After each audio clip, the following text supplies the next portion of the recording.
ओम शांति। आज हम 20 फरवरी 88 की अव्यक्तवाणी सुनते हैं।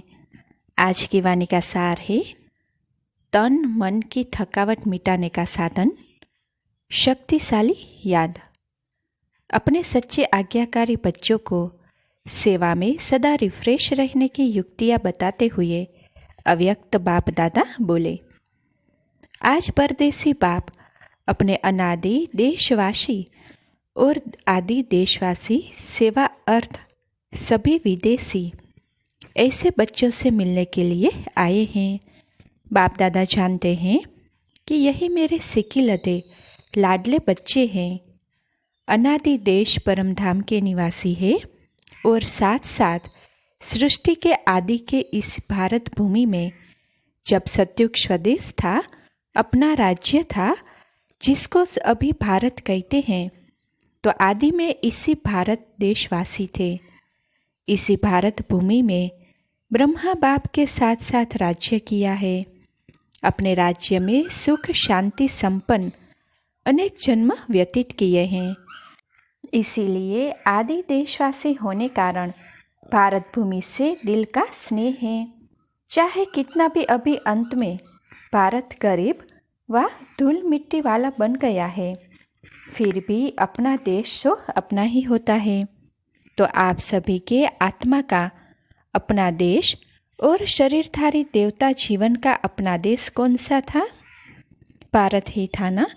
कितने जन्म भारत भूमि में रहे हो, वह याद है? 21 जन्मों का वर्षा सभी ने बाप से प्राप्त कर लिया है। इसीलिए 21 जन्म की तो गारंटी है ही है। बाद में भी हर एक आत्मा के कई जन्म भारत भूमि में ही हुए हैं, क्योंकि जो ब्रह्मा बाप के समीप आत्माएं हैं, समान बनने वाली आत्माएं हैं, वह ब्रह्मा बाप के साथ साथ आपे ही पूज्य, आपे ही पुजारी का पाठ भी साथ में बजाती है। द्वापर युग के पहले भक्त आप ब्राह्मण आत्माएं बनती हो। आदि स्वर्ग में इसी देश के वासी थे और अनेक बार भारत भूमि के देशवासी हो। इसलिए ब्राह्मणों के अलौकिक संसार मधुबन से अति प्यार है। यह मधुबन ब्राह्मणों का छोटा सा संसार है, तो यह संसार बहुत अच्छा लगता है ना। यहाँ से जाने को दिल नहीं होती है ना। अगर अभी अभी ऑर्डर कर ले कि मधुबन निवासी बन जाओ तो खुश होंगे ना। बस संकल्प आएगा कि सेवा कौन करेगा। सेवा के लिए तो जाना ही चाहिए। बाप दादा कहे बैठ जाओ, फिर भी सेवा याद आएगी। सेवा कराने वाला कौन है? जो बाप का डायरेक्शन हो, श्रीमत हो, उसको उसी रूप में पालन करना, इसको कहते हैं सच्चा आज्ञाकारी बच्चा। बाप दादा जानते हैं मधुबन में बिठाना है व सेवा पर भेजना है। ब्राह्मण बच्चे को हर बात में एवर रेडी रहना है। अभी अभी जो डायरेक्शन मिले उसमें एवर रेडी रहना। संकल्प मात्र भी मनमत मिक्स न हो। इसको कहते हैं श्रीमत पर चलने वाली श्रेष्ठ आत्मा। यह तो जानते हो ना कि सेवा के जिम्मेवार बाप दादा है, वह आप है। इस जिम्मेवारी से तो आप हल्के हो ना, कि जिम्मेवारी का थोड़ा थोड़ा बोझ है। इतना बड़ा प्रोग्राम करना है, यह करना है, बोझ तो नहीं समझते हो ना। करावनहार करा रहा है। करावनहार एक ही बाप है। किसी की भी बुद्धि को टच कर विश्व सेवा का कार्य कराते रहते हैं और कराते रहेंगे। सिर्फ निमित्त बच्चों का इसीलिए बनाते हैं कि जो करेगा सो पाएगा। पाने वाले बच्चे हैं, बाप को पाना नहीं है। प्रारब्ध पाना या सेवा का फल अनुभव होना, यह आत्माओं का काम है। इसीलिए बच्चों को निमित्त बनाते हैं। साकार रूप में भी सेवा कराने का कार्य देखा और अभी अव्यक्त रूप में भी करावनहार बाप अव्यक्त ब्रह्मा द्वारा भी कैसे सेवा करा रहा है, यह भी देख रहे हो। अव्यक्त रूप में सेवा की गति और ही तीव्र गति है। कराने वाला करा रहा है और आप कठपुतली के समान नाच रहे हो। यह सेवा भी एक खेल है। कराने वाला करा रहा है और आप निमित्त बन एक कदम का पदम गुणा प्रारब्ध बना रहे हो। तो बोझ किसके ऊपर है, कराने वाले पर या करने वाले पर? बाप तो जानते हैं यह भी बोझ नहीं है। आप बोझ कहते हो तो बाप भी बोझ शब्द कहते हैं। बाप के लिए तो सब हुआ ही पड़ा है।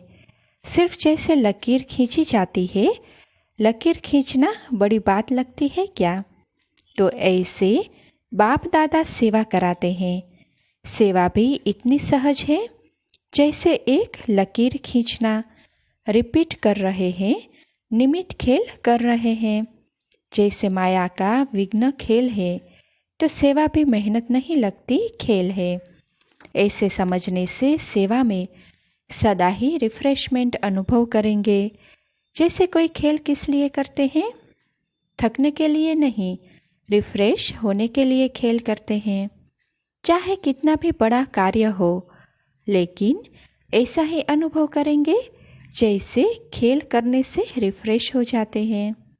चाहे कितना भी थकाने वाला खेल हो, लेकिन खेल समझने से थकावट नहीं होती, क्योंकि अपने दिल की रुचि से खेल किया जाता है। चाहे खेल में कितना भी हार्ड वर्क करना पड़े, लेकिन वह भी मनोरंजन लगता है, क्योंकि अपने दिल से करते हो। और कोई लौकिक कार्य बोझ मिसल होता है, निर्वाह अर्थ करना ही पड़ेगा। ड्यूटी समझ करते हैं, इसीलिए मेहनत लगती है।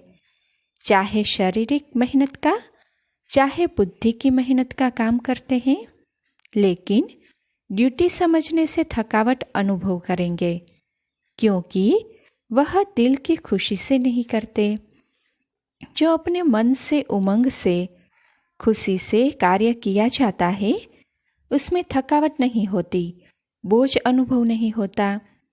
कहाँ कहाँ बच्चों के ऊपर सेवा के हिसाब से ज़्यादा कार्य भी आ जाता है, इसलिए भी कभी कभी थकावट फील होती है। बाप दादा देखते हैं कि कई बच्चे अथक बन सेवा करते उमंग उत्साह में भी रहते हैं, फिर भी हिम्मत रख आगे बढ़ रहे हैं। यह देख बाप दादा हर्षित भी होते हैं। फिर भी सदा बुद्धि को हल्का जरूर रखो। बाप दादा बच्चों के सब प्लान, प्रोग्राम वतन में बैठे भी देखते रहते हैं। हर एक बच्चे की याद और सेवा का रिकॉर्ड बाप दादा के पास समय का रहता है। जैसे आपकी दुनिया में रिकॉर्ड रखने के कई साधन हैं, बाप के पास साइंस के साधनों से भी रिफाइंड साधन हैं। स्वतः ही कार्य करते रहते। जैसे साइंस के साधन जो भी कार्य करते वह लाइट के आधार से करते। सूक्ष्म वतन तो है ही लाइट का, साकार वतन के लाइट के साधन फिर भी प्रकृति के साधन हैं, लेकिन अव्यक्त वतन के साधन प्रकृति के साधन नहीं हैं और प्रकृति रूप बदलती है। सतो रजो तमो में परिवर्तन होती है। इस समय तो है ही तमोगुणी प्रकृति, इसलिए यह साधन आज चलेंगे, कल नहीं चलेंगे। लेकिन अव्यक्त वतन के साधन प्रकृति से परे हैं, इसीलिए वह परिवर्तन में नहीं आते। जब चाहो, जैसे चाहो, सूक्ष्म साधन सदा ही अपना कार्य करते रहते हैं। इसीलिए सब बच्चों के रिकॉर्ड देखना बाप दादा के लिए बड़ी बात नहीं है। आप लोगों को तो साधनों का संभालना ही मुश्किल हो जाता है ना, तो बाप दादा याद और सेवा का दोनों ही रिकॉर्ड देखते हैं, क्योंकि दोनों का बैलेंस एक्स्ट्रा ब्लेसिंग दिलाता है। जैसे सेवा के लिए समय निकालते हो तो उसमें कभी नियम से भी ज़्यादा लगा देते हो। सेवा में समय लगाना बहुत अच्छी बात है और सेवा का बल भी मिलता है। सेवा में बिजी होने कारण छोटी छोटी बातों से बच भी जाते हो। बाप दादा बच्चों की सेवा पर बहुत खुश है, हिम्मत पर बलिहार जाते हैं। लेकिन जो सेवा याद में, उन्नति में थोड़ा भी रुकावट करने के निमित्त होती है, तो ऐसी सेवा के समय को कम करना चाहिए। जैसे रात्रि को जागते हो, 12 व 1 बजा देते हो तो अमृत वेला फ्रेश नहीं होगा। बैठते भी हो तो नियम प्रमाण, और अमृत वेला शक्तिशाली नहीं तो सारे दिन की याद और सेवा में अंतर पड़ जाता है। मानो सेवा के प्लान बनाने में व सेवा को प्रैक्टिकल लाने में समय भी लगता है, तो रात के समय को कट करके 12 के बदले 11 बजे से सो जाओ। वही 1 घंटा जो कम किया और शरीर को रेस्ट भी दी तो अमृत वेला अच्छा रहेगा, बुद्धि भी फ्रेश रहेगी। नहीं तो दिल खाती है कि सेवा तो कर रहे हैं, लेकिन याद का चार्ट जितना होना चाहिए उतना नहीं है। जो संकल्प दिल में व मन में बार बार आता है कि यह ऐसा होना चाहिए, लेकिन नहीं हो रहा है, तो उस संकल्प के कारण बुद्धि भी फ्रेश नहीं होती। और बुद्धि अगर फ्रेश है तो फ्रेश बुद्धि से 2-3 घंटे का काम 1 घंटे में पूरा कर सकते हो। थकी हुई बुद्धि में टाइम ज़्यादा लगता है, यह अनुभव है ना। और जितनी फ्रेश बुद्धि रहती, शरीर के हिसाब से भी फ्रेश और आत्मिक उन्नति के रूप में भी फ्रेश, डबल फ्रेशनेस रहती, तो 1 घंटे का कार्य आधा घंटे में कर लेंगे। इसीलिए सदैव अपनी दिनचर्या में फ्रेश बुद्धि रहने का अटेंशन रखो। ज़्यादा सोने की भी आदत न हो, लेकिन जो आवश्यक समय शरीर के हिसाब से चाहिए उसका अटेंशन रखो। कभी कभी कोई सेवा का चांस होता है, मास 2 मास में 2-4 बारी देरी हो गई, वह दूसरी बात है। लेकिन अगर नियमित रूप से शरीर थका हुआ होगा तो याद में फर्क पड़ेगा। जैसे सेवा का प्रोग्राम बनाते हो, 4 घंटे का समय निकालना है तो निकाल लेते हो। ऐसे याद का भी समय निश्चित निकालना ही है। इसी को भी आवश्यक समझ इस विधि से अपना प्रोग्राम बनाओ। सुस्ती नहीं हो, लेकिन शरीर को रेस्ट देना है, इस विधि से चलो।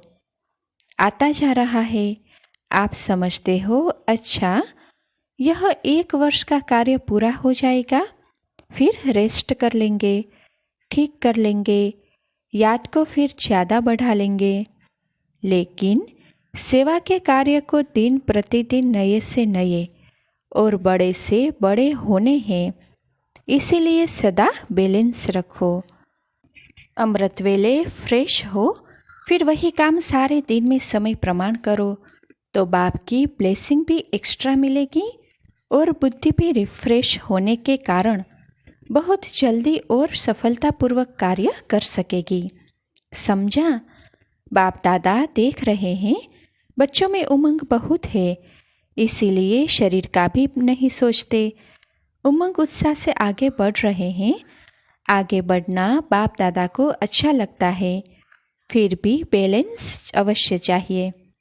भल करते रहते हो, चलते रहते हो, लेकिन कभी कभी जैसे बहुत काम होता है, तो बहुत काम में एक तो बुद्धि की थकावट होने के कारण जितना चाहते उतना नहीं कर पाते, और दूसरा बहुत काम होने के कारण थोड़ा सा भी किसी द्वारा थोड़ी हलचल होगी तो थकावट के कारण चिड़चिड़ापन हो जाता है, उससे खुशी कम हो जाती है। वैसे अंदर ठीक रहते हो, सेवा का बल भी मिल रहा है, खुशी भी मिल रही है, फिर भी शरीर तो पुराना है ना, इसीलिए टू मच में नहीं जाओ, बैलेंस रखो। याद के चार्ट पर थकावट का असर नहीं होना चाहिए। जितना सेवा में बिजी रहते हो, भल कितना भी बिजी रहो, लेकिन थकावट मिटाने का विशेष साधन हर घंटे व 2 घंटे में 1 मिनट भी शक्तिशाली याद का अवश्य निकालो। जैसे कोई शरीर में कमज़ोर होता है तो शरीर को शक्ति देने के लिए डॉक्टर्स 2-2 घंटे बाद ताकत की दवाई पीने के देते हैं। टाइम निकाल दवाई पीनी पड़ती है ना, तो बीच बीच में 1 मिनट भी अगर शक्तिशाली याद का निकालो तो उसमें ABC सब विटामिन्स आ जाएंगे। सुनाया था ना कि शक्तिशाली याद सदा क्यों नहीं रहती। जब है ही बाप के और बाप आपका सर्व संबंध है, दिल का स्नेह है, नॉलेजफुल भी हो, प्राप्ति के अनुभवी भी हो, फिर भी शक्तिशाली याद सदा क्यों नहीं रहती? उसका कारण क्या? अपनी याद का लिंक नहीं रखते। लिंक टूटता है, इसीलिए फिर जोड़ने में समय भी लगता, मेहनत भी लगती और शक्तिशाली के बजाय कमज़ोर हो जाते। विस्मृति हो नहीं सकती, याद रहती है, लेकिन सदा शक्तिशाली याद स्वतः रहे, उसके लिए यह लिंक टूटना नहीं चाहिए। हर समय बुद्धि में याद का लिंक जुटा रहे, उसकी विधि यह है। यह भी आवश्यक समझो, जैसे वह काम समझते हो कि आवश्यक है। यह प्लान पूरा करके ही उठना है, इसीलिए समय भी देते हो, एनर्जी भी लगाते हो। वैसे यह भी आवश्यक है। इसको पीछे नहीं करो कि यह काम पहले पूरा करके फिर याद कर लेंगे। नहीं, इसका समय अपने प्रोग्राम में पहले ऐड करो। जैसे सेवा के प्लान किए 2 घंटे का टाइम निकाल फिक्स करते हो, चाहे मीटिंग करते हो चाहे प्रैक्टिकल करते हो, तो 2 घंटे के साथ साथ यह भी बीच बीच में करना ही है, यह ऐड करो। जो 1 घंटे में प्लान बनाएंगे वह आधे घंटे में हो जाएगा। करके देखो, आपे ही फ्रेशनेस से 2 बजे आँख खुलती है, वह दूसरी बात है। लेकिन कार्य के कारण जागना पड़ता है तो उसका इफ़ेक्ट शरीर पर आता है। इसीलिए बैलेंस के ऊपर सदा अटेंशन रखो। बाप दादा तो बच्चों को इतना बिजी देख यही सोचते हैं कि इन्हों के माथे मालिश होनी चाहिए, लेकिन समय निकालेंगे तो वतन में बाप दादा मालिश भी कर देंगे, वह भी अलौकिक होगी।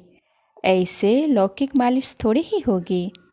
एकदम फ्रेश हो जाएंगे। 1 सेकंड भी शक्तिशाली याद तन और मन दोनों को फ्रेश कर देती है। बाप के वतन में आ जाओ। जो संकल्प करेंगे वह पूरा हो जाएगा।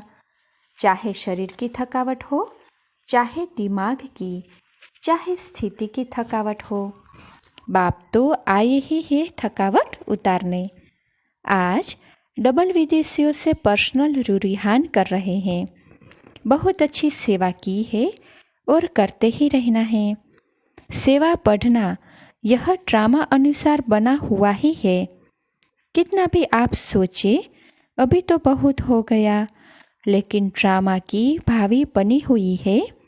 इसीलिए सेवा के प्लान्स निकालने ही है और आप सबको निमित्त बन करनी ही है।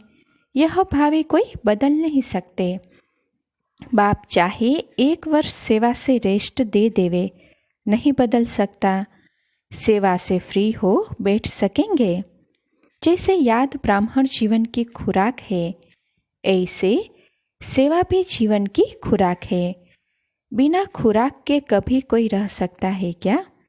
लेकिन बैलेंस जरूरी है। इतना भी ज़्यादा नहीं करो जो बुद्धि पर बोझ हो, और इतना भी नहीं करो जो अलबेले हो जाओ। न बोझ हो न अलबेलापन हो, इसको कहते हैं बैलेंस। डबल विदेशियों में सेवा का उमंग अच्छा है, इसीलिए वृद्धि भी अच्छी कर रहे हो। विदेश सेवा में 14 वर्ष में वृद्धि अच्छी की है। लौकिक और अलौकिक डबल कार्य करते आगे बढ़ रहे हैं। डबल कार्य में समय भी लगाते हो और बुद्धि की शरीर की शक्ति भी लगाते हो। यह भी बुद्धि की कमाल है। लौकिक कार्य करते सेवा में आगे बढ़ना, यह भी हिम्मत का काम है। ऐसे हिम्मत वाले बच्चों को बाप दादा सदा हर कार्य में मददगार है। जितना हिम्मत उतना पदम गुणा बाप मददगार है ही। लेकिन दोनों पाठ बजाते उन्नति को प्राप्त करते रहे हो। यह देख बाप दादा सदा बच्चों पर हर्षित होते हैं। माया से तो मुक्त होना, जब योग युक्त है तो स्वतः ही माया से मुक्त है। योग युक्त नहीं तो माया से मुक्त भी नहीं। माया को भी ब्राह्मण आत्माएं प्यारी लगती है। जो पहलवान होता है उनको पहलवान से ही मजा आता है। माया भी शक्तिशाली है। आप भी सर्वशक्तिवान हो, तो माया को सर्वशक्तिवान के साथ खेल करना अच्छा लगता है। अब तो जान गए हो ना माया को अच्छी तरह से कि कभी कभी नए रूप से आ जाती है। नॉलेजफुल का अर्थ ही है बाप को भी जानना, रचना को भी जानना और माया को भी जानना। अगर रचयिता और रचना को जान लिया और माया को नहीं जाना तो नॉलेजफुल नहीं ठहरे। कभी भी किसी भी बात में चाहे तन कमजोर भी हो या कार्य का बोझ भी हो, लेकिन मन से कभी भी थकना नहीं। तन की थकावट मन के खुशी से समाप्त हो जाती है, लेकिन मन की थकावट शरीर की थकावट को भी बढ़ा देती है। मन कभी थकना नहीं चाहिए। जब थक जाओ तो सेकंड में बाप के वतन में आ जाओ। अगर मन को थकने की आदि होगी तो ब्राह्मण जीवन के उमंग उत्साह का जो अनुभव होना चाहिए वह नहीं होगा। चल तो रहे हैं लेकिन चलाने वाला चला रहा है, ऐसे अनुभव नहीं होगा। मेहनत से चल रहे हैं तो जब मेहनत अनुभव होगी तो थकावट भी होगी। इसलिए हमेशा समझो करावनहार करा रहा है, चलाने वाला चला रहा है। समय शक्ति दोनों के प्रमाण सेवा करते चलो। सेवा कभी रह नहीं सकती, आज नहीं तो कल होनी ही है।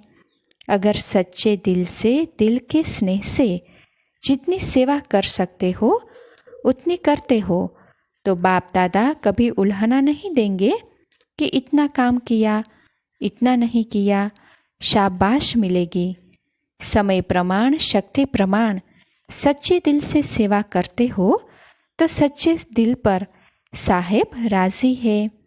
जो आपका कार्य रह भी जाएगा तो बाप कहाँ न कहाँ से पूरा कराएगा। जो सेवा जिस समय में होनी ही है वह होकर ही रहेगी, रह नहीं सकती। किसी न किसी आत्मा को टच कर बाप दादा अपने बच्चों के सहयोगी बनाएंगे। योगी बच्चों को सब प्रकार का सहयोग समय पर मिलता ही है, लेकिन किसको मिलेगा? सच्चे दिल वाले, सच्चे सेवाधारी को। तो सभी सच्चे सेवाधारी बच्चे हो। साहेब राजी है हमारे ऊपर, ऐसा अनुभव करते हो ना? अच्छा, सदा याद और सेवा के बैलेंस द्वारा बाप की ब्लेसिंग के अधिकारी, सदा बाप के समान डबल लाइट रहने वाले, सदा निरंतर शक्तिशाली याद का लिंक जोड़ने वाले, सदा शरीर और आत्मा को रिफ्रेश रखने वाले, हर कर्म विधि पूर्वक करने वाले, सदा श्रेष्ठ सिद्धि प्राप्त करने वाले, ऐसे श्रेष्ठ समीप बच्चों को बाप दादा का याद प्यार और नमस्ते। अच्छा, विदेशी भाई बहनों ने ग्लोबल कोऑपरेशन प्रोजेक्ट की मीटिंग का समाचार सुनाया। बाप दादा खुश होते हैं। इतना मिलकर प्लान बनाते हो व प्रैक्टिकल में ला रहे हो और लाते रहेंगे। बाप दादा को और क्या चाहिए, इसलिए बाप दादा को पसंद है। बाकी कोई मुश्किल हो तो बाप दादा सहज कर सकते हैं। यह बुद्धि का चलना भी एक वरदान है। सिर्फ बैलेंस रख के चलो। जब बैलेंस होगा तो बुद्धि निर्णय बहुत जल्दी करेगी और 4 घंटे जो डिस्कस करते हो उसमें 1 घंटा भी नहीं लगेगा। एक जैसा ही विचार निकलेगा। लेकिन यह भी अच्छा है, खेल है, कुछ बनाते हो कुछ तोड़ते हो, इसमें भी मज़ा आता है। भले प्लेन बनाओ फिर रिफाइन करो, बिजी तो रहते हो, सिर्फ बोझ नहीं महसूस करो, खेल करो। टाइम कम है, जितना कर सकते हो उतना करो। अगर इस वर्ष होगा तो होगा, फिर दूसरे वर्ष और अच्छा प्रोग्राम बनेगा। यह सेवा भी चलती ही रहेगी। जैसे भंडारा बंद नहीं होता, यह भी भंडारा है, अविनाशी चलता रहेगा। अगर किसी कार्य में देरी होती है तो और अच्छा होना होगा, तब देरी होती है। बाकी मेहनत कर रहे हो, सुस्त नहीं हो, इसीलिए बाप दादा उल्हना नहीं देगा। अच्छा, ओम शांति।